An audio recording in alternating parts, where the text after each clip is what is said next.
tonight is that this is a really good combination with the beadhead pheasant tail that you just tied. Okay, what I would do is I would go ahead and run that beadhead down as your first nymph or your anchor nymph, and then run this one off of it, because this one is going to act like an emerger and it'll just kind of drift up, and it gives a great motion behind it. Now, as I say that, this can be tied one of two ways. You can either tie this with a beadhead and then use a silver or gold wire spiraled up over the body as a rib. But if you're going to use it as an emerger like that, my recommendation is don't do it. Don't put the wire in. Don't put the beadhead on there. Just let it work in the way that I'm going to tie it. So I'm going to just take some olive thread and right in behind the eye. 6/0? And this is 8/0 thread. 80? Yep. What's that hook? This is a size 18. Okay. Actually, my mistake. This is 6/0 thread. I would encourage you to use 8/0. Okay. And the hook is 6. It's a size 18. This is a 2457, which is a very yes. Okay. So the important thing is that it's a this is a heavier scud hook. Yeah. A light wire scud hook would work as well. Timco. And so what I'm going to do is I'm going to make a series of wraps. I want everything to be adjacent to the wrap before it. You really want to get good hook coverage on this one. And I'm going to take it Where'd you well. start, right near the I started right behind the eye. And I'm going to bring this down so that if I'm looking at the hook and everything as though it were a clock face, I'm bringing it down to about 9 o'clock. And then I'm going to go ahead and wind it back.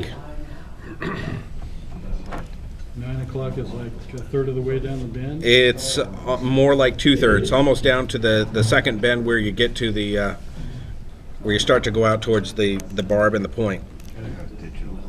Okay. And then I'm going to bring that up so that I've got probably between an 1/8 and a 1/16 of an inch back from the eye. Okay. As you get smaller and smaller on the flies that you tie, it becomes that much more important to become more and more sparse with the materials that you tie. Anybody who wants to have a competition to see how much material they can bind to the thread is going to lose when it comes to catching fish. So I'm going to take what looks like a pretty sparse amount, and I'm going to take half of that. What are Okay. you using?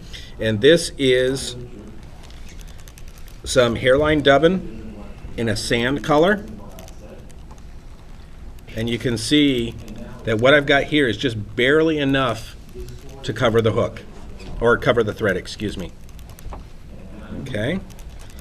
And then I'm going to slide that up. Here's the advantage to not using dubbing wax, is that you can slide that right up. And I'm going to take, Have you talked about dubbing before? Last week. yeah. Forget the next question then. And I actually sent an article out to everybody last night that's a really, really good article on dubbing. And I would encourage everybody to read that. So you can see just that very little bit of dubbing that I used. I have the hardest time with. Look at what I got out of all that. So now I've got some stuff that's just really kind of buggy. And what this is going to do is when it gets under the water, all of those little pockets and stuff are going to trap little bubbles of air. And that's what's going to help elevate that fly and make it want to rise to the top. And fish are going to see that, and they're just going to be all over it. Can I ask a question when Sure. you pull this stuff out, Chuck? Go ahead. Okay, see, I bought this. Okay. So how do you know where to pull the certain feathers? Well, what you're going to want to do is, again, you're starting to look at very small flies, so look at very small feathers.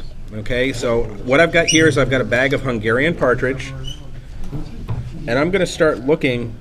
I don't want a big feather like this. Okay, I'm going to look for something smaller, more like this.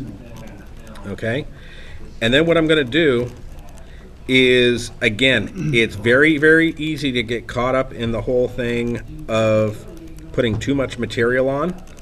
You're going to be shocked at how little you actually use on this. So I'm going to go ahead Okay, so just backing up, these are loose partridge feathers, Yes, and they're, just Hungarian partridge. yep. Okay, so I'm stripping that down to there. And then from there,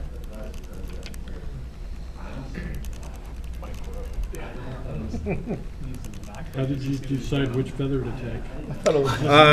I looked at some of the fibers and I just thought, okay, you know, looking at the size of the hook, it's kind of a proportional thing. You want these fibers to kind of just extend to the end of the bend, or So about the length of the shank? yep. These Okay. are legs. Well, it's going to be a hackle ultimately. Okay. Yep. Okay. Let me just trim away this end stuff so that it's not in the way. And you can see that I've drawn these fibers down. This is going to be the part that's going to go on the fly. Okay. Then what I'm going to do, I totally agree, Wayne. this is the front side of the feather, this is the back side, and the easiest way to tell is the curvature right now.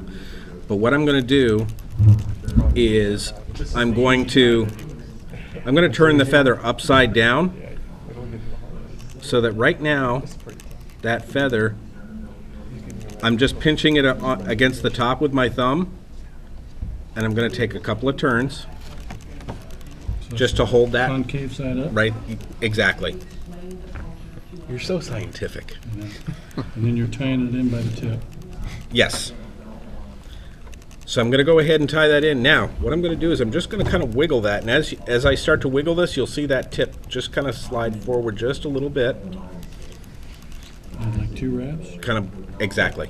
Can you repeat that again?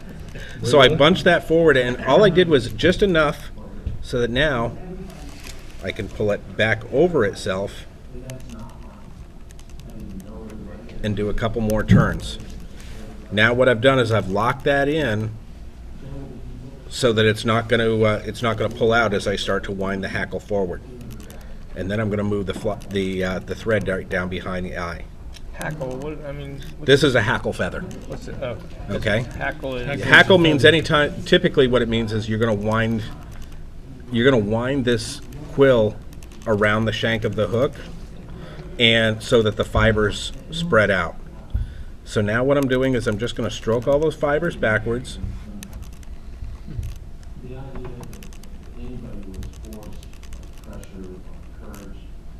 And I'm going to grab that. I call bullshit. Oh, Yep. nobody's And it broke on listening me. to the TV. Okay, so when that happens, It could be like Martha Stewart, bring one out of the box and show you. Yeah, exactly. That's what it looks like. You know what, I got Never pressured anybody. You know what? Right. I thought that guy was Superman until he pulled it. Yeah, it's too bad. Yeah, you watch him fly up those hills. It was a good man, story I until You knew he had something else in the tank.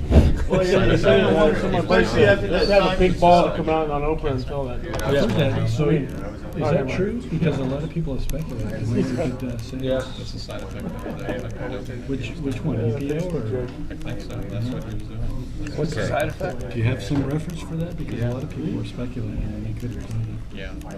What's the side effect? Side effects. Testicular cancer that he had. Yeah. He was doping before. right? Okay. Back to fly tying. So I'm just going to go ahead, and really all I want to get is I want to get about 1 to 1.5 turns out of that. Can you move your hackle. finger so we can see? No. Yeah, could you release that? Okay. So now I've got that in there, and again, this is one of those times when having a fine pointed. Okay. So what I've got is, it's hard to see right now, but those hackles are just forming Kind of looks like a bird's nest. Fly pattern. thin ring. Then you'd go ahead.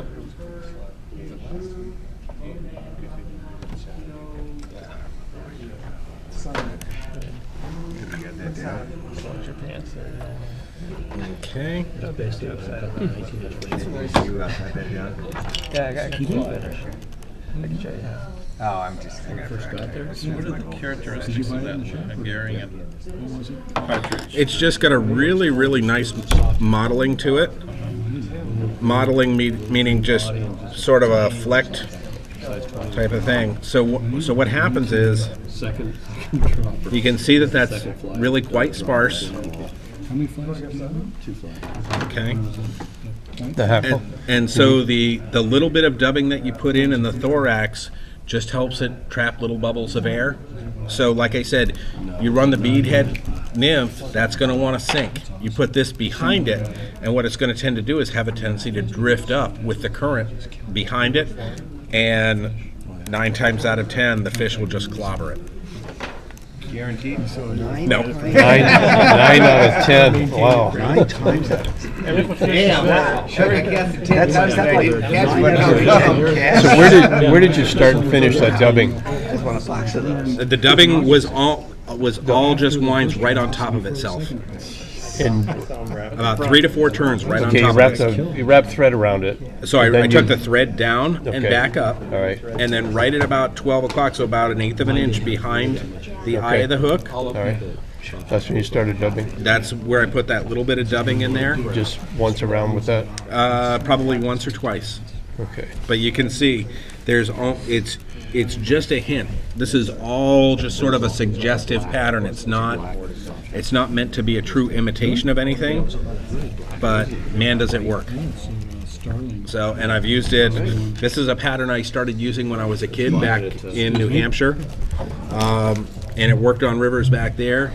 Brought it out to the Owens, it's worked there. Brought it to Montana, it's worked there. So It's been used since the 1400s. yeah, Chuck, on the Montana version, would you use One purple thing for I the found is all thread? these classic you can. flies, like the That what you Adams, Yep.